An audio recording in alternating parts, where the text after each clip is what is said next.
World wide తెలిసిపోయారనమాట మీరు. And అలాగే ఈ చిత్రం ద్వారా వెంకట్ సతీష్ గారు కూడా యాజ్ అ ప్రొడ్యూసర్గా మొత్తం ప్రపంచవ్యాప్తంగా తెలిసారు. ప్రపంచవ్యాప్తంగా పెద్దితో మీరు అడుగు పెట్టారని చెప్పాలి ఇంత సక్సెస్ఫుల్గా. కంగ్రాచులేషన్స్ ఫర్ దట్ అండి.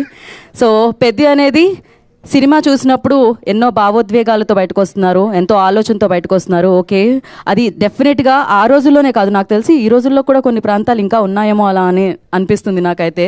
సో డెఫినెట్గా ఉంటాయి, కానీ అలాంటి వాటన్నిటిని కూడా ఆలోచింప చేసేలా చేశారు అనమాట బుచ్చిబాబు గారు. Thank you so much for taking this amazing script అండి. దాన్ని అంతే అద్భుతంగా ప్రజెంట్ చేసినందుకు, ఆ ప్రపంచంలోకి మమ్మల్ని అందరినీ తీసుకెళ్ళినందుకు, ఆ పాత్రలతో మాకు ఒక బంధాన్ని ఏర్పరిచినందుకు, ఆ బంధంతో ఆ భావోద్వేగాలతో మేమందరం సినిమా థియేటర్ నుంచి బయటకు రావడం జరిగిందనమాట. ఇది చాలా అరుదుగా జరుగుతూ ఉంటాయి.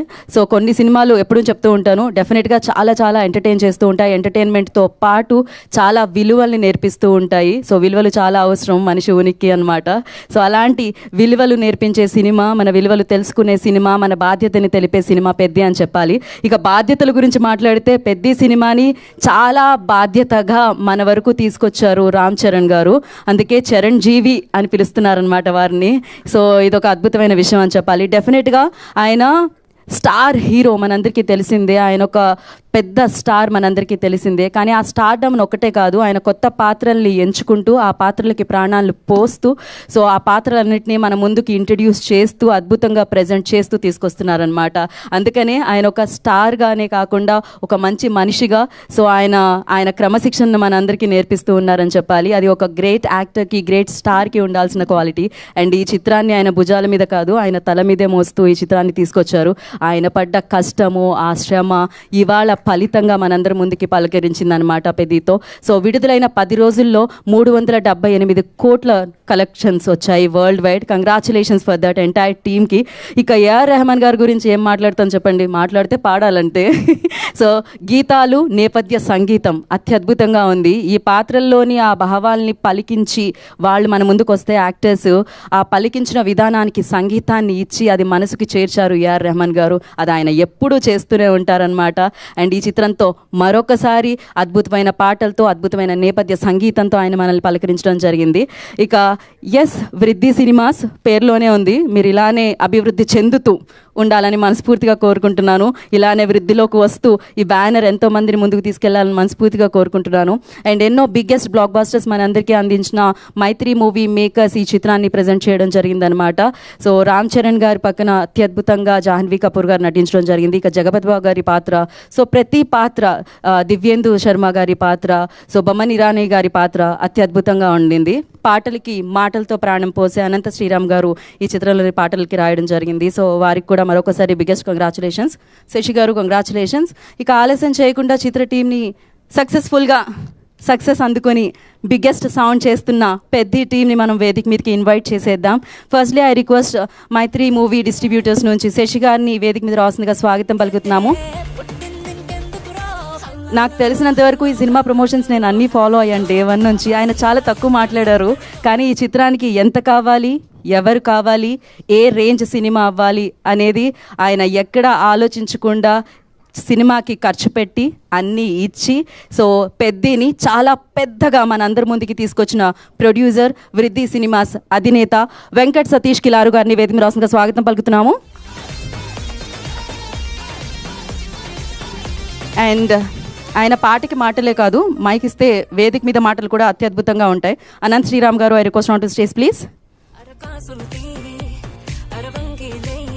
ఎగ్జిక్యూటివ్ ప్రొడ్యూసర్ ప్రవీణ్ గారు కూడా ఒక ఫోటో కోసం జాయిన్ అవ్వాల్సిందిగా కోరుకుంటున్నాము. Please Praveen ji, I request please join the stage అండి. అండ్ అలాగే ఒక ఫోటో కోసం ఆఫ్టర్ ద పిక్చర్ అందరం కూర్చుందామండి. అండ్ సో ఉప్పెన అంటూ కలెక్షన్ల వర్షాన్ని కురిపించారు. దాని తర్వాత పెద్ది అంటూ చాలా పెద్దగా, అతి పెద్దగా, అత్యంత పెద్దగా బిగ్గెస్ట్ సక్సెస్ని సాధించి రామ్ చరణ్ గారిని అద్భుతంగా ప్రెజెంట్ చేసి ఒక మంచి కథని మనందరికీ అందించారు బుచ్చిబాబు సనా గారు. ఎస్, ఒక పిక్చర్ కోసం మీరందరూ నుంచుంటే ఒక ఫోటో ఆప్ అయిపోయిన తర్వాత మనం Q&A సెషన్లోకి వెళ్ళిపోదామండి.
ఓకే, ఒక్క చైర్స్ ఒక్క నిమిషం కొంచెం ముందుకు జరుపుదామండి. సతీష్ గారు ఒక్క నిమిషం, అంతే. ఓకే, మనం Q&A స్టార్ట్ చేసేద్దాం. బట్ బిఫోర్ వాళ్ళు అడిగే ముందు బుచ్చిబాబు గారు మీరు చెప్పండి, మీకు ఎప్పుడు అనిపించింది అసలు మళ్ళీ పుడతామా ఏంటి అని? ఉప్పిన టైంలో ఎప్పుడు అనిపించింది, పెద్ద టైంలో ఎప్పుడు అనిపించింది? ఉప్పిన టైంలో కన్నా పెద్ద టైంలో చాలాసార్లు అనిపించిందండి, ఇలాంటి స్క్రిప్ట్ రాయాలంటే మళ్ళీ పుడతామా ఏంటి అని. మొన్న థ్యాంక్ యూ. చిరంజీవి గారు ఇంటర్వ్యూ చేసినప్పుడు ఎలా అనిపించింది? చిరంజీవి గారు కూడా అన్నారండి, బుచ్చి ఇలాంటి సినిమా చూసేద్దాం ఒకసారి, పుడతాం ఏంటి మళ్ళీ అని. థ్యాంక్ యూ అండి. Yeah, over to you guys. మీరు యా ఇప్పుడు మీడియా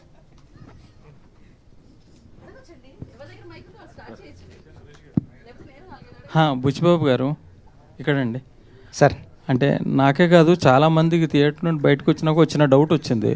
ఇప్పుడు బొమ్మన ఇరానీ గారు కదా అడుగుతారు పెద్ద ఎవరు అని, ఆయన స్టార్ట్ చేస్తాడు. ఆయన స్పోర్ట్స్ మినిస్ట్రీలో ఉన్నాడు, ఎప్పటి నుండో ఉన్నాడు. మరి ఈయనేమో ఏషియన్ ఇంటర్నేషనల్లో మెడల్ కొట్టాడు, ఆయనకు తెలియకపోవడం ఏంటి పెద్ద? అది నాకే కాదు చాలా మందికి డౌట్ వచ్చింది. సూపర్కి వచ్చినండి సార్. ఆయన జాబ్ 5 years 3 years ఉంటుంది అంతే అండి. ఒక ఒలింపిక్ చైర్మన్గా 3 years ఉంటుందండి. 3 yearsలో పాస్ట్లోంచి ఒక 1975 నుంచి ఉన్న స్పోర్ట్స్ మెన్స్ అందరూ అతనికి తెలియాల్సిన అవసరం లేదండి. నేను రీసెర్చ్ చేశానండి. అది రీసెర్చ్ చేసిన తర్వాత ఏంటంటే ఆయన పీరియడ్లో ఆయన ఉన్న టైంలో వచ్చిన వాళ్ళని రికగ్నైజ్ చేస్తామండి. ఈరోజు తెలంగాణలో కూడా చాలామంది అవార్డ్స్ వచ్చిన వాళ్ళు ఉన్నారండి. అంటే మొయ్యలేనని భారతీయ అవార్డులు వచ్చిన వాళ్ళు ఉన్నారండి, కానీ వాళ్ళు ఎవరికి తెలియదండి. అంటే స్పోర్ట్స్ మ్యాన్ అయినా సరే వాళ్ళకు కూడా వాళ్ళ జోనర్లో వాళ్ళ టైం లైన్లో ఉన్నప్పుడు వాళ్ళే తెలుస్తుంది తప్పండి, ప్రీవియస్ అంతా మనకు తెలియదండి. ఇప్పుడు మన భారత హాకీ జాతీయ క్రీడ కదండి, దాంట్లో మన కెప్టెన్ ఎవరంటే కూడా మన ఎవరికి తెలియదు. అలాంటి పొజిషన్లో ఉన్నాం సార్ మనం. థ్యాంక్ యూ అండి. Thank you.